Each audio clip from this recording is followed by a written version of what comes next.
at it, and it feels so good. It doesn't feel good to be 0-3. Elway and Haas trying to avoid it in Denver. Seem like old times? Bruce comes up big in Houston. You never get tired of the classic. All the chart-topping hits. We've got plenty of tricks up our sleeve. Next on NFL Primetime.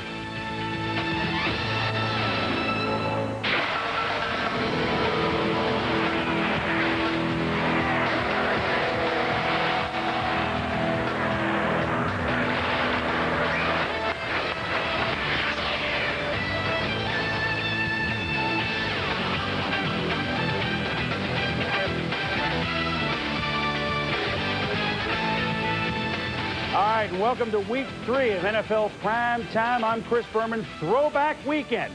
All the uniforms, do not adjust your television set. All the uniforms are from days gone by.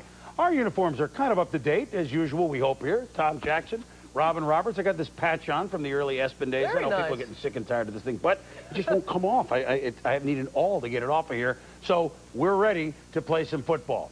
Let's get you caught up with the late games. First around the NFL, just the final at the Meadowlands. The Giants go to 3-0. Dave Meggett, another touchdown pass against the Skins. That's 3-3 games, and the Giants beat the Redskins 31-23. Good effort, though, by the Skins.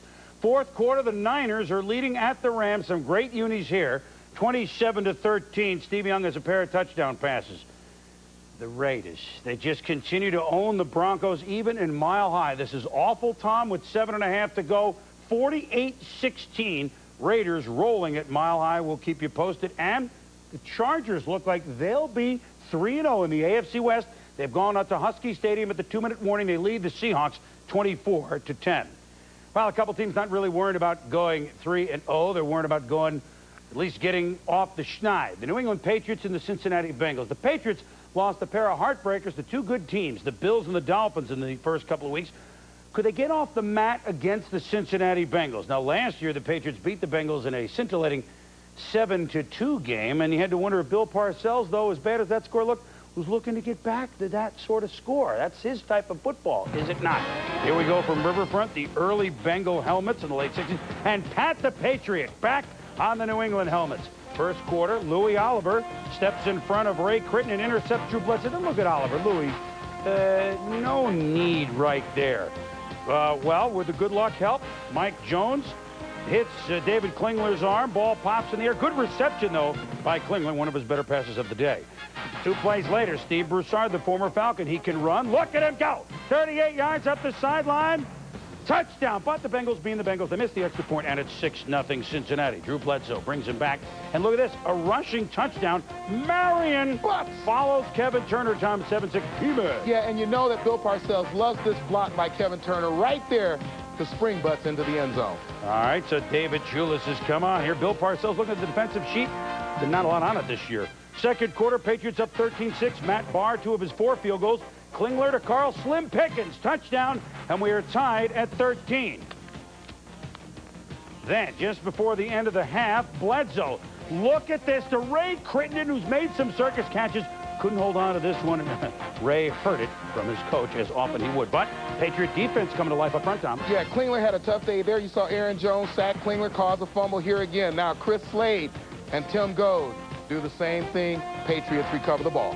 So David Chulis says we got to get something going here. 19-13 P-men in the third quarter. 2 more Barr field goals. Broussard, another touchdown. The Bengals lead at 20-19. But Drew Bledsoe, he can gun it. Look at Michael Timpson. Beautiful throw and a beautiful catch between defenders. 25-20 Patriots. Bledsoe, another 300-yard game. 4 if you go back to last season in a row. But Klingler to Pickens makes it a 31-28 game late. The Patriots by 3. The outside kick. Myron Guyton, the former Giant, one of the big free agent pickups for that man, Robert Kraft, celebrating his first win as new owner of the Patriots. And New England, well, they get the Bengals back in it, but a good win again. The Patriots scored over 30 for points, and they win it by the count of 31-28. Bledsoe, 3 games this year, Thomas, thrown for 1,166 yards, 8 touchdowns.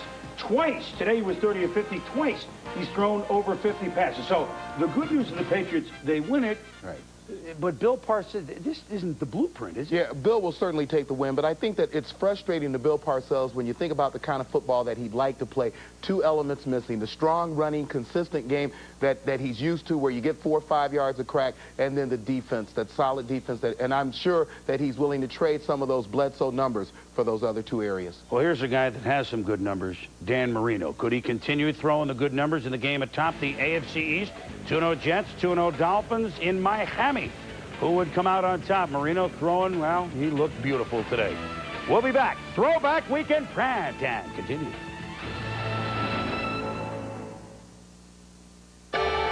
Line to extend the 49ers lead. They lead that 34-13 at Anaheim with about 3 minutes to go. We'll keep you posted and get you highlights later on. Well, highlights have been all over. Barry Bananas Foster. Hey. Look at those Steelers jerseys from the early 30s. We'll show you the jerseys and the Steelers against the Colts. The ones worn by Arizona today from the 1920-1921 Chicago Cardinals, a team that Al Capone used to go and watch.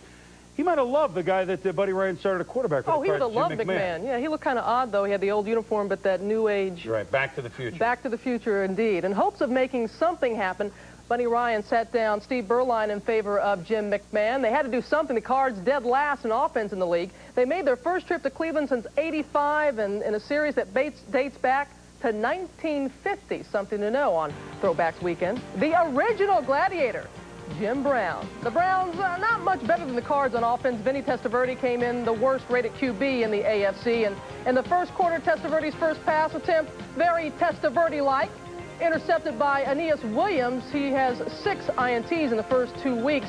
But the Cardinals, of course, have offensive woes as well. Steve Berline was benched, and here comes Jim McMahon. You see his record as a starter. He gets things done. McMahon was quick to work on the rookie, Antonio Langham, but Langham, TJ, makes a great defensive play. Yeah, pass intended for Randall Hill, and Langham has a habit of getting his hands on the ball, stretches out beautifully here, and tips the ball away just in time to prevent a reception. Yeah, takes that reception away from Randall Hill. Very next play, McMahon picks on the rookie again, and Langham comes up with the INT this time, his second of the year. The ball is fumbled, but it's going the Browns' way. They recover. Ugly first half. Browns with a 3-0 lead. In the second half, 3rd and 25. Testaverde throws up a prayer. It's answered. Pass interference by Herschel Curry, TJ. Yeah, Curry had good coverage on this play. The one mistake he makes is he doesn't get his head around to see that the ball's coming until it's a little bit too late, runs into the receiver, and draws a penalty. 31-yard penalty. A few plays later, Testaverde not going to put it up this time. The Browns' first rushing TD of the season. They're up 10-0. Oh, Buddy Z has allowed 6 touchdowns this season. 4 of them have occurred after pass interference penalties. Still in the third, Cards blitz. Testaverde dumps it off to Tommy Vardell, who lives up to his name. Touchdown, Tommy. Tommy, a 2-point conversion, making it 18-0 Browns. Fourth, it's 25-0 Browns. McMahon pulled for Jay Schrader, and he is picked off by Eric Turner. Gets a great block from James Jones. Does the rest on his own. 93 yards. He goes for the score. 32-0. The Browns with a shutout. In 6 seasons as a head coach, including 5 at Philadelphia, this is the first time that a Buddy Ryan team has been shut out, and the first time since '91 for the Cardinals. Jim McMahon was 19 of 38 for 169 yards with 2 INTs, and he took his share of the blame for the Cards' dismal showing. He talked with our Mark Malone after the game. Both you and Buddy said, you know, if you won today, you would expect to start again next week. Where does that all set now? Well, I don't deserve to start after the way I played today. You know, I don't know what it is. I'm not blaming anybody else. You know, I had a chance to make some plays today, didn't make them. I don't know where the problem lies, you know what I mean? But, you know, I think every individual on the damn team, you know, really need to look at himself and decide whether or not he's going to come back and, you know, I don't know what we got to do, what each person got to do, but definitely got to do more than what we're doing now because, you know, it's just not enough to get the job. Ooh, Buddy Ball. Well, thank goodness they have next week off. The Colts hoping to win their first game ever at Three Rivers Stadium. Many watching these two, the Foster matchup would it materialize? The fireworks started right away. Opening kickoff. Ronald Humphrey fields it at the 5. Cuts left and has gone 95 yards, 14 seconds in the game. The Colts after the PAT are up 7-0. The big plays were just beginning. Second quarter, Steelers driving. Neil O'Donnell gets nailed by Tony Bennett. Quentin Coriat picks it up. He is gone. 78 yards for the touchdown. 14-0 Colts, just like that. But Ron Earhart's offense would get it going. Steelers down 14-7 in the second. Barry Foster gets it going. Going right for 8 yards. Foster again. To the right. Great blocking downfield. Goes 29 yards for the touchdown. Game is tied at 14. Some great blocking, TJ. Yeah, when you see a great run, you know that you're getting great blocking. Right there, you see Yancey Thigpen seal off Ray Buchanan to spring Foster the rest of the way to the end zone on that 29-yard run. The story for Marshall Faulk would be a little bit different. Anytime you're playing great team defense, you're maintaining your run lanes. As we watch Faulk try to get outside, inside, you see there are 4 or 5 Steelers at the point of attack all the time. People scrambling to get to the ball. An average day for Marshall, 15 carries, 61 yards. Well, Ted Marchibroda said, let's go to the air then. Fourth quarter, 17-14 Steelers. Jim Harbaugh to Sean Dawkins for 13 yards. 6 plays later, Harbaugh finds Dawkins running the post pattern. A 20-yard score at 21-17 Colts. Bill Tobin's defense, will they hold the lead? Big play on 3rd and 3. O'Donnell swings it out to Byron Bam Morris. Great individual effort. Goes for 49 yards to the Colts 11. Steelers go to another new face. O'Donnell to John L. Williams. Lunges across the goal line for the score. Steelers up 24-21. A huge day for the Steelers offense. Steelers defense will protect that lead. Jim Harbaugh nailed by Kevin Green. The ball pops in the hands of Stephen Henry. A frustrating afternoon for Marshall Faulk and company. Pittsburgh wins it 31-21. The Steelers prevented Faulk from being the first NFL rookie to rush for 100 yards in his first 3 games, holding him to 61. Barry Foster looked like his old self, rushing for 179 yards, his first 100-yard game since the 7th game of last season. And shortly after that, of course, he had the ankle injury that put him out for the rest of the year. We looked at all those unis, and there's some other good ones, but the Steelers, Ooh. They look like Essendon at Fauntleroy in Australian rules football with those jerseys. Great Big Daddy job. Lipscomb, I think, made a big play in that game. I think so. Well, some teams, there's certainly one team we're talking about here goes way back. The Chicago Bears. They're at home today against the Minnesota Vikings. 3rd straight divisional game to start the season for Minnesota, but for Dennis Green, that's great because in the NFC Central, since he's come in a couple of years ago, 14-4 and 4-0 lifetime as coach against the Bears. But Bears pulled out all the stops. They went back to their 1925 uniforms when George Halas was a young Papa Bear, and the galloping ghost, Red Grange, was just a rookie with that help against Dennis Green and the Vikes. Well, the Vikings start out quick. Terry Allen, hurt last year. They figure they have a running game this year on a cutback. Then Warren Moon to Chris Carter. One of the rare times he doesn't catch a touchdown, but look at the play. Oh, but he fumbles it out of bounds. No problem. Allen, 12-yard touchdown. Whee! 7-0 Vikings, Tom. Great job of blocking at the line of scrimmage, and then spot shadow here on Carter, Chris Carter, and look at him come in and get that seal block. Creates a nice lane.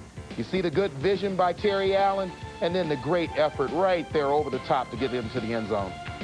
Well, the Vikings, you know what they also bring, Tom, and that's defense. They brought it the first 2 games. Henry Thomas, to him and Randall at the tackle. They're going to just have a boatload of sacks. Jack Del Rio on the blitz and more. Yeah, you watch Robert Harris here as he's spot shadowed, and look at them miss this block. You get the double team down on the center, trying to get him with Merle Hodge. He throws him inside and goes and gets the sack. Now Kramer, the uni's not working. Call upstairs to the Papa Bear probably. The Vikings had a big rushing day to Terry Allen. Look at this play. 44 yards on play OA0076-4CFF09 onto running right. And then Allen, another run. Cuts back, Tom, and he can cut back and forth. Yeah, and anytime you see a runner cutting back like this, he has the great vision. He can see right back across the football field to the far safety. Terry Allen ran for 159 yards and a pair of touches today. Things get worse. 13-0 Vikings. Bears trying to make something happen. Curtis Conway at the fumble. Dave Garnett falls out of like a precious stone. Dave wants it, not happy, because Moon, Jake Reed, touchdown, 18 yards, first of his career. Reed had a big game, caught 7 for 90. Carter caught 8 today from Warren Moon. Meanwhile, later in the 3rd, Kramer dropping back, and Dwayne Washington, the #1 pick. Look at him go. He could go all the way. 81 yards. The Vikings shake, rattle, and roll the Chicago Bears 42-14, sending them back in another century. First 3 quarters of the Monday night game and the game today, the Bears were down 58-0 combined. It's hard to come back after that. You see all the numbers. Moon threw for 236 yards, 464 yards of offense, Tommy. That was what we didn't know for the Minnesota Vikings. How quickly, first couple weeks, they struggled. Warren Moon looked like he wasn't at home. He certainly looked at home today. Yeah, I think he's getting into a comfort zone now, and that's due to the running of Terry Allen, a little bit of Robert Smith, and then an outstanding defense. He knows that the pressure is not on him to have to create offense via the pass every time. You run the ball the way Terry Allen did when you play action fake. It works. Well, Arizona in a quandary. I mean, it looks like they've emphasized defense at the expense of the offense. At least that's what it looks like so far.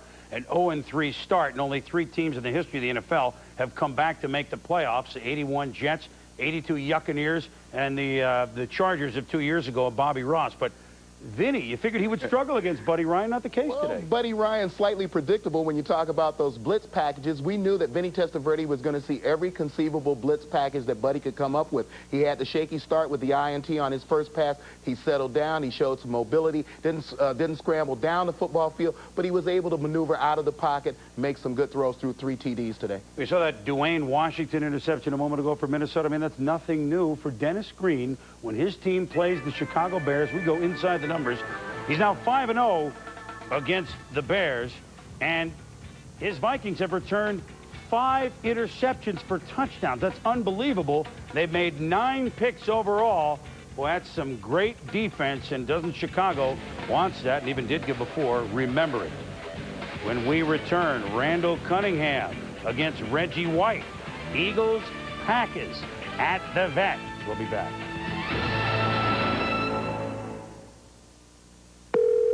You're watching the Coors Light Show. Show you highlights. And the Chargers have gone 3-0. They go up to Seattle at Husky Stadium and beat the Seahawks 24-10. A pair of big plays, which we will show you shortly.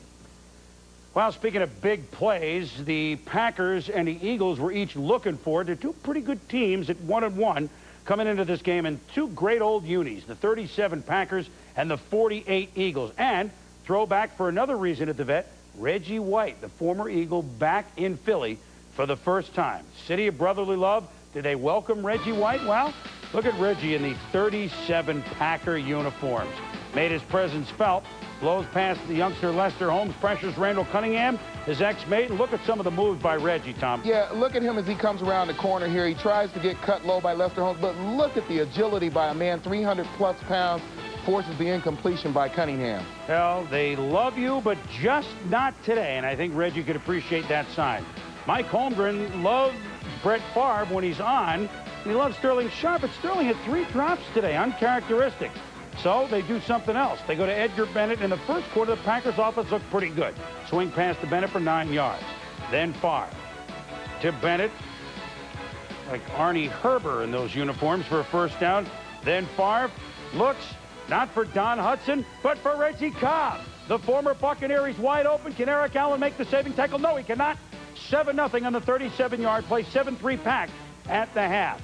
But the fortune changes in the third quarter. Second possession, William the Fuller rush man strips Cobb of the ball. Mike Zordich recovers. Eagles in business at the 27. Randall goes to work. James Joseph helps him out with a juggling catch, brings it down to the 10. Then Barnett. Eagles won a championship in these 48 uniforms. Not Steve Van Buren, but it's Fred Barnett down to the 1. From the 1, Randall goes over center Dave Alexander. It's a touchdown, 10-7 Eagles, their first rushing touchdown of the season. Meanwhile, the Pack offense struggling. Favre's pass, the youngster, the rookie, LaShawn Johnson drops it, Tom. And then this one batted in his face. Favre actually does a good job to knock it down. And then Johnson with the drop. So Favre not getting helped out, but also he didn't help himself at times. Minus 16 yards for the Pack and offense third quarter. 13-7 to fourth quarter. Eagles at their own 5. Randall most dangerous in the shadow of his own goalpost. He avoids the rush, takes off, big play, moves him out of trouble up to the 20-yard line. 2:15 to go. Randall crushed right there by Don Davey. It's a fumble. Sean Jones falls on it. And the Packers move it down to the 6, but second down, Mark McMillan with D. Third down, Favre to Jeff Wilner. Forget it. 4th down and 4, and look at the play. Favre, a swing pass to Edgar Bennett. Otis, my man Smith, is there to stop him, stop the Packers. Kind of some bizarre ending for the Packers, usually so cerebral on offense, but the last couple of games they have not been. And the Eagles go to 2-1. The Pack fall to 1-2, 13-7. Philadelphia wins it. The Eagles had 6 sacks, gives them 12 overall in the season. 6 sacks, 2 interceptions, and 1 forced fumble today against Brett Favre, Tommy, who every time you watch him, you just shake your head. Sometimes he's good. He's the little girl with the curl, but today his hair was down. You do end up doing this a lot when you're thinking about Brett Favre. And I won't talk about the whole football game. Let's talk about that last play. 4th down and 4 from your own 6-yard line. And I believe that Mike Holmgren believes you don't have to relate every single situation to the quarterback. It's one where you either are going to get into the end zone or you're going to lose the football game. They throw a 4-yard out, or actually a 2-yard out, that's going to be tackled immediately. The maturation of Brett Favre is very slow. Well, it looked like week 1 he was coming, but now we're back to that square one we saw at a time. And I'm sure Mike Holmgren is going home scratching his head. They're home next week, are the Pack. Well, Randall Cunningham, he's Mr. September. The last 3 seasons, Randall's record, starting with the Eagles, is 8-1. He's thrown 18 touchdown passes. He's running for 2 more. I mean, combined for 20 touchdowns and 8 out of 9. I think any club will take that. And the Eagles hope that this year a pretty good start results in a healthy Randall and maybe the playoff berth. Whoa, Nelly! Wait till you see the Miami Dolphins. We'll show you the Dolphins and the Jets when we return.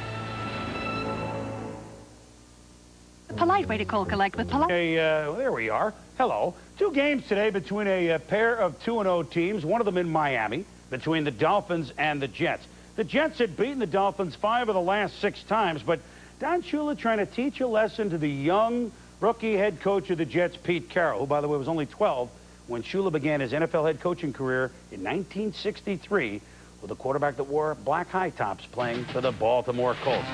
Joe Namath, captain of the Jets, there were the 68 unis. Manny Fernandez, Bob Kuchenberg, and others from the undefeated 72 Dolphins. Some classic unis that we all remember.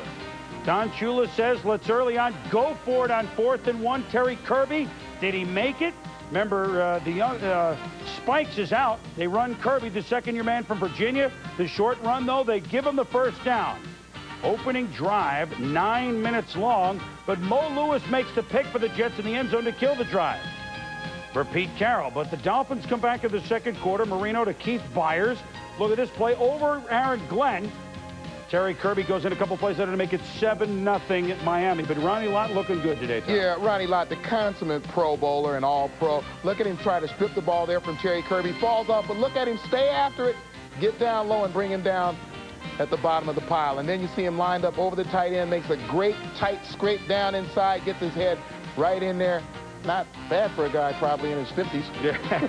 Well, Lott playing D. So was Miami. Adrian Morrell wearing the old number. Bake Turner, number 29. But Sean Hill comes up fired up. Same drive. Esiason back to pass. Off the hands of Berlin Biggs, number 86. Johnny Mitchell. It's incomplete. And Aubrey Beavers, a beautiful interception for the Dolphins. 2-minute drill. Marino, all day to throw.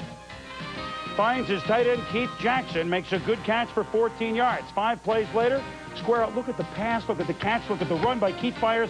14-0 Miami. Beautiful, Tom. Chris, everything about it pretty. The release, look where the ball's delivered, outside and low on the hip. Kyle Clifton, pretty good coverage, not good enough for Marino. Well, Esiason then goes back to pass. He's picked off by Darryl Muggsy Malone. Boomer with 4 interceptions, and Jets fans calling for Al Woodall off the bench. Third quarter, Jets show some life. The reverse, Boomer sidesteps a would-be tackler, Richie Anderson. The fullback makes the catch. It's 14-7 on the 27-yard play, but give Miami credit. The Jets within 7. Marino right down the field to Keith Jackson. Oh, Nelly, you can't tackle me. I can lateral it to Irving Fryar. It's a touchdown.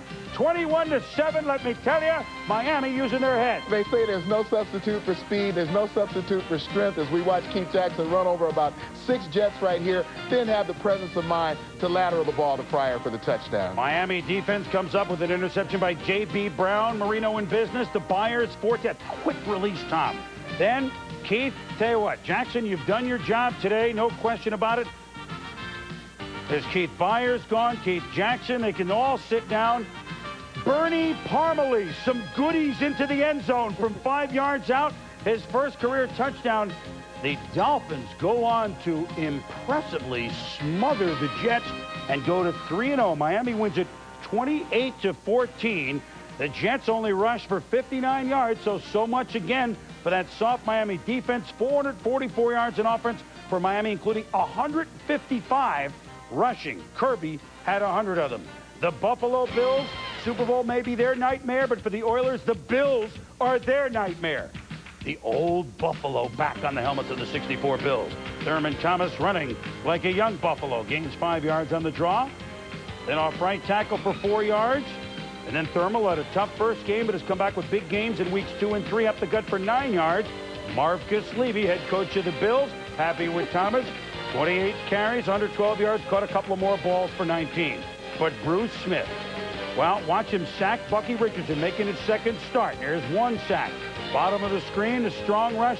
He's just around. Bruce Matthews, the Pro Bowl center, moved outside to try and help Tom. We saw the whole package from Bruce Smith today on Matthews, who was a little bit stale out at that left tackle position. Here he uses his speed, a nice underarm move to get by for the sack on Bucky Richardson. And then the worst possible situation for Houston, a blocking combination that doesn't include blocking Bruce Smith. 4 sacks, 8 tackles for Smith today. The Bills had 5 sacks overall. For Jim Kelly, never got it in the end zone, but he and Andre Reed, they've ruined the Oilers over the years.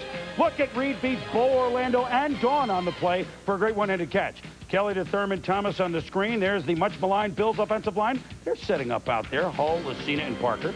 This would set up one of 5 field goals by Steve Christie. Lightning was striking again and again and again. 3 of his field goals over 40 yards. Kevin Gilbride, Cody Carlson, Bucky Richardson. Where's the offense? They look to Webster Slaughter, 7 minutes to go. Richardson to Slaughter for 57 yards, beating Burris and Darby. But first and goal, score 15-0 Bills. Richardson rushed hard by Henry Jones, incomplete. Then the number 1 draft pick, Notre Dame, Jeff Burris. Good play, knocks the pass away in the end zone. 3rd and goal, into the end zone. Matt Darby, the dinosaur, picks it up. The Bills eventually give up a touchdown, but their mark in September, the last, 4 or 5 years, 22-4. And the Bills beat the Oilers 15-7. And afterward, the Oilers defense didn't give up a touchdown. Bubba McDowell and company frustrated. It don't make no sense, man, because we got to get help, man. We got to get help from the offense. We got to get production. That's just what it all comes down to. If they can't give us help out there on the damn field, you know, what the use of us being out there?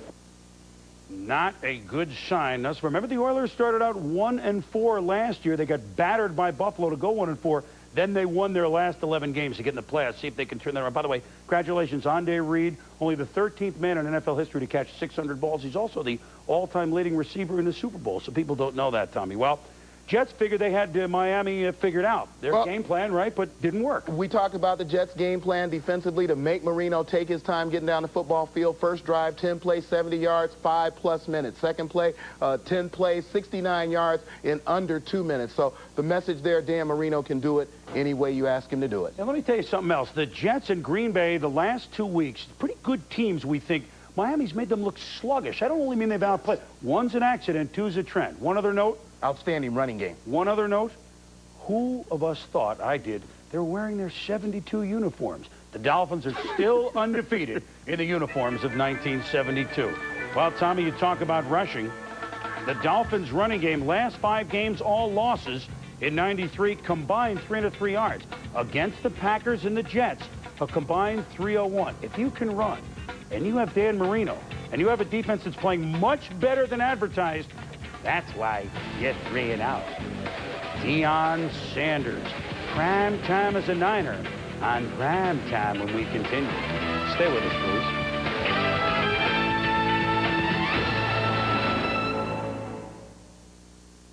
There are some tough time. There were 3 games, Robin, that were matchups of teams wearing championship jerseys. Right. One of them, 37 Skins against 56 Giants. Some great names, some classic unis. And it was a throwback game, to say the least. Good old-fashioned NFC East rivalry, yep. Boomer. Like you said this morning, the Washington had to be a little concerned about Mr. Everything, Dave Meggett. You got to be careful, especially when you're Washington. And the Giants, keep in mind, have swept Washington 4 of the last 6 seasons, including, of course, last year. And even Dan Reeves getting in on the act for Throwbacks Weekend. Oh, yeah, an old Giants cap. Starting running back Rodney Hampton going to be out a little bit longer with a bruised kidney. Watching the first play from scrimmage, John Freeze from Idaho. Thank you very much. Reggie Brooks, popped by Michael Brooks. Corey Miller intercepts. He's taken it down by the goal line. Meggett will take it in from there. In the second 10-3 Giants, Reggie Brooks was okay. John Freeze, good protection. Hits Henry Ellard in the corner of the end zone, tying the game at 10-all. Oh, they were doing some old-fashioned hitting in this game. Even the kicker, Chip Lowmiller. A late hit to Arthur Marshall. 13-10 Washington. Dave Brown fakes a reverse, avoids Sterling Palmer, and hits Mike Sherrard for the touchdown. What happened, TJ? Yeah, Sherrard, a great mechanical receiver. Here he comes inside and then starts running. He sees the double team by the safety and runs away from the safety right to the corner of the end zone. Great throw by Dave Brown. Works every time. Still in the second, John Freeze back to work. Hits Ellard again. A 22-yard gain on the left side. The connection works again. Ellard on the right side this time, becoming the 10th player in NFL history to have more than 10,000 yards receiving. Halftime, Washington leading 20-17. Dave Meggett would be the star in the second half. Norv Turner had to be concerned. In the third, Brown hands off to Meggett. Option pass, you know what he's going to do to Aaron Pierce. 3 touchdown tosses for Dave Meggett, all against Washington. 24-20 Giants. You see Aaron Pierce there, spot shadow. He acts like he's throwing a block. Linebacker makes the commitment. It's an easy throw. More big hits. Reggie Brooks spots a hole. He's leveled by ex-Eagle John Booty. In the fourth, 24-23 Giants, Dave Brown off to Meggett. He fumbles, but recovers at the goal line. Next play, Meggett gets the call again. He hangs on to it this time. 31-23, G-men in the lead. Still time for Norv Turner's team. 4th and 5. Freeze completes to Henry Ellard down to the 25. 6 seconds left. Last play of the game. They need a touchdown and a 2-point conversion to tie. Freeze looking for Desmond Howard, but he is picked off by John Booty in the end zone.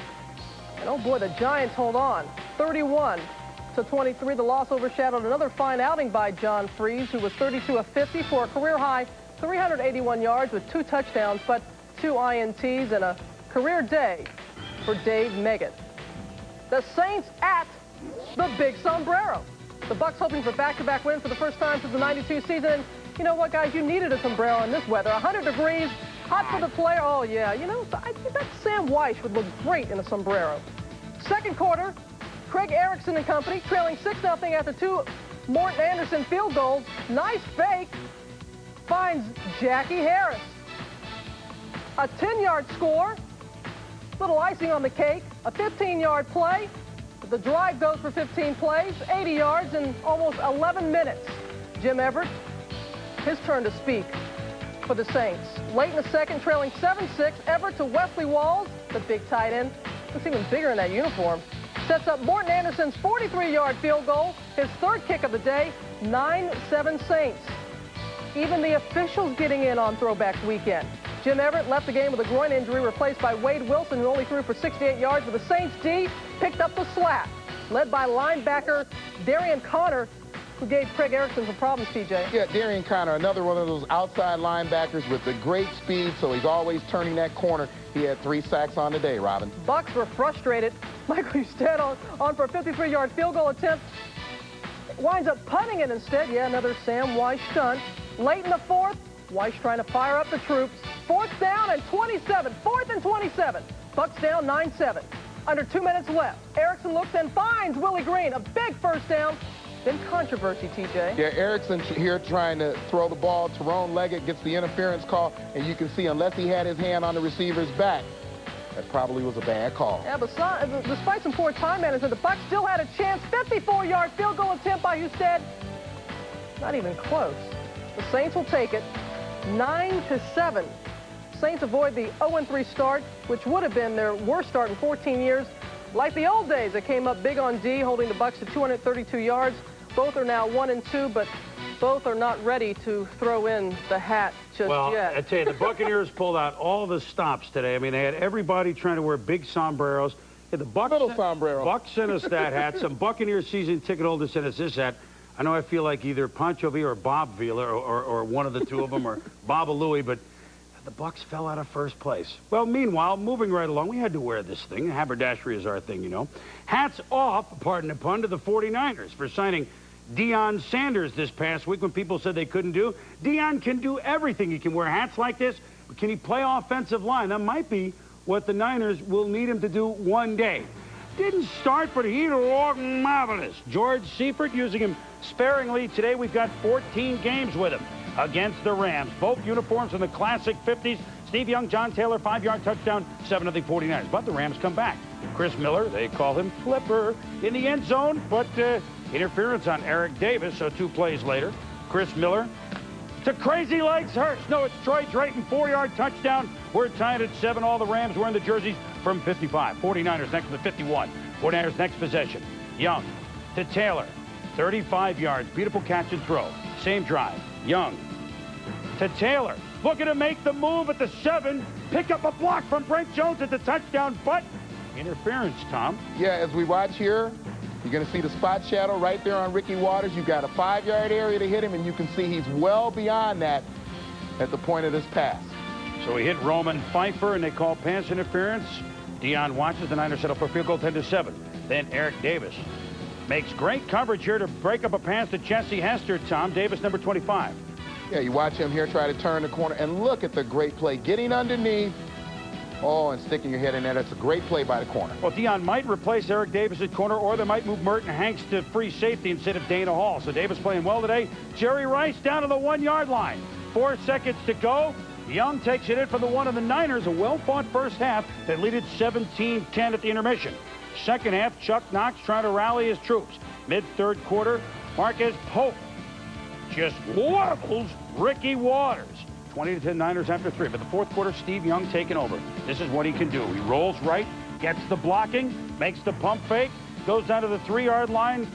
Pope takes him out with a leg kick. Young gets up. He's tough. And he finds Jerry Rice. Oh, by the way, another touchdown for Jerry Rice. Number 128, 27-10 49ers. The machine of George Seifert rolling. 27-13 fourth quarter. Young rushes in for another touchdown. Steve Young on the day as the Niners win at 34-19, 31 of 39 for 355. Deion's mates, well, Jerry Rice, Deion, they're going to be seeing lots of each other every day in practice. And the 49ers up their mark to 34-19. Pretty good job shutting down a very fine offensive Rams team of Waterfield and Van Brocklin and Tank Younger and Crazy Legs Hirsch and Tom Fears. But the Niners win at 34-19 as Hugh McElhaney had a big day for San Francisco. Well, the Raiders always have a big day against the Broncos. Could Jeff Hostetler continue the recent and not so recent tradition? One of these teams would end the day 0-3. Bronx, Raiders fighting to stay alive. True confessions about 71. They didn't lose in about a 17-game run. They've won 9 out of their last 10, all 3 last year, including the wild card game in the playoffs. Today, a must-win situation because the loser would fall to 0-3. There's a belief here that we'll always find a way to beat the Denver Broncos no matter what happens. We like nothing better than to knock crap from them, you know, honestly. Well, could Fletcher, and look at those old bucking Broncos on the helmet, Tom. You remember them. 7-0 Raiders in the first quarter. Jeff Hostetler scrambles right, and he hits Tyrone Montgomery. I said Tyrone Montgomery. He's gone. He's gone off to the posse. 65 yards. It's 14-0. The Raiders. Yeah, Hostetler here, you see him presenting a problem as he scrambles out of the pocket to the right. We freeze right there. People starting to wonder whether he's going to come forward, whether he's going to throw the ball. Tyrone Montgomery gets behind that midline defense. Easy route to the end zone. Charlie Waters is Bronco defense in big-time trouble. Haas, time. Warren Wells, number 8. No, it's Tim Brown on the crossing route. Randy Hilliard can't stop him. And then gets a big-time block from Darrell Hobbs at the goal line, 43 yards, 21-0 Raiders. Wade Phillips down 28-3 at the half. This is at Mile High Stadium. Tyrone Montgomery, it's a fumble. Ray Crockett picks it up, then gets up and goes down the sideline. He can't go off the whoa, he can't do it. He's finally out of bounds, but the Broncos maybe have a big turnover. 3 plays later, the former Patriot, Leonard Russell. He's in. 28-9. Russell fired up. Art Shell usual stoic face. After the Broncos get the ball back, momentum shifting. John Elway, Russell out of the backfield. It's Albert Lewis strips him of the ball. Terry McDaniel falls on it and picks it up for the opportunistic Raiders. So, Haas back to work. It's the former Chief Harvey Williams. Makes the move at the 5, long necks it into the end zone. 35-9 Raiders. Haas, 4 games as a Raider against the Broncos. 12 TDs, no picks. 1,206 yards. John Elway, Jim Fossil trying to figure out a comeback. But Elway picked off by Terry McDaniel, the Pro Bowl corner. He's gone. Elway has been picked for touches all 3 games. And in this one, it was a laugher. 48-16. The Raiders over the Denver Broncos as Hostetler continues his mastery, and Archell now 10-1. The worst home loss for the Broncos since they wore uniforms close to that, and Steve Tenzie played quarterback, I think, in 1968. Chargers and the Seahawks, what was supposed to be the bottom of the division is now the top. 2-0 at both teams at beautiful Husky Stadium. Kingdom roof not ready for its outdoor home game ever for the Seahawks. Stan Humphries, last 4 games with 10 touchdown passes, no picks. Humphries a little rusty early. Good Seattle defense as well. Overthrows 1 receiver. Misfires to Mark Shea. And Humphries has time, but just didn't have it. Yeah, he had plenty of time, but you could see his ball was sailing a little bit. Maybe he would have done better if they'd have been playing inside. Well, he eventually adjusted for Bobby Ross. Chris Warren from Ferrum. There you go. He broke a bone, but he was returned. Broken bone at the elbow. John Vaughn. Now the Seahawks, big situation at 1st and goal at the 1. Vaughn poked in the eye on 3rd down. Here's the 3rd down play. Meyer overthrows Kelvin Martin. And then another overthrow. They ended up getting a field goal, and they were at the 1. So Rick Meyer also struggling against the San Diego defense. 10-3 in the 2nd quarter. Natron refried Means off right tackle into the end zone, 10-3. The Lightning Bolt. Yeah, big push here by the right side of the offensive line. Look at him maintain that low center of gravity. And all he does is get in behind him and get into the end zone. Those jerseys look great. The 61 Chargers. Meyer back to pass. I shot the sheriff, Stanley Richard, but they could not catch the deputy. Richard had that 99-yard pick in week 1 against Denver. The 73 yards, 17-3, and the layup good. Chargers lead it 17-3, Tom. You talk about defenders getting their head back to the football. Here Stanley Richards makes an outstanding look at the ball and then a great catch with his hands. Had some fun going to the end zone. Well, remember Richard? There it was in week 1. This was the 99-yard interception return against John Elway. So, I mean, he knows his way to the end zone. 2 touchdowns in the 3 games. Meanwhile, back to today at Husky Stadium, Humphries out of his own end zone and give them the nod.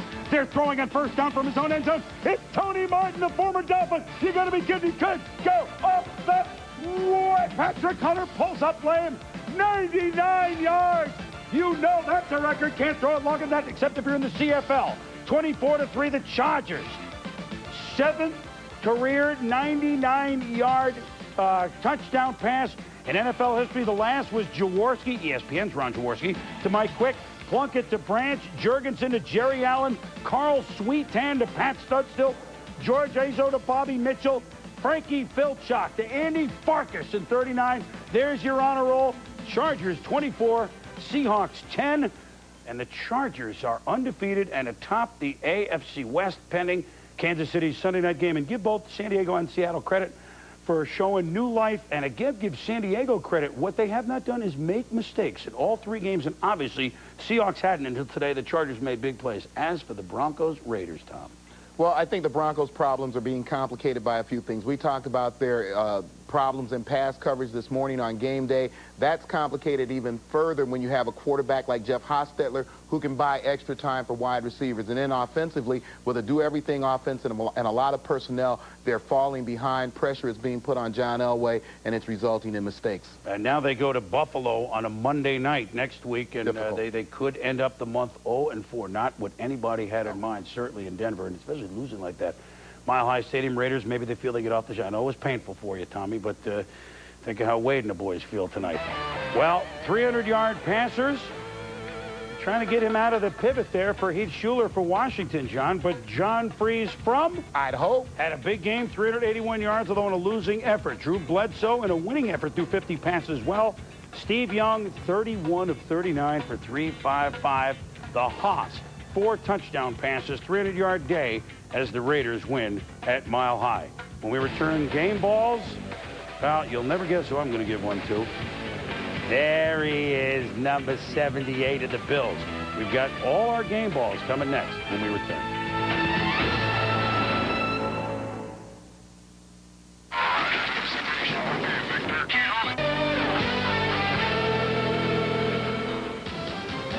Guitars are revving up for game ball time. Number 78, Buffalo Bills. He's gotten honors maybe a little bit better than this one, but I know we'll take it. 4 sacks for Bruce Smith against Bucky Richardson of the Oilers today.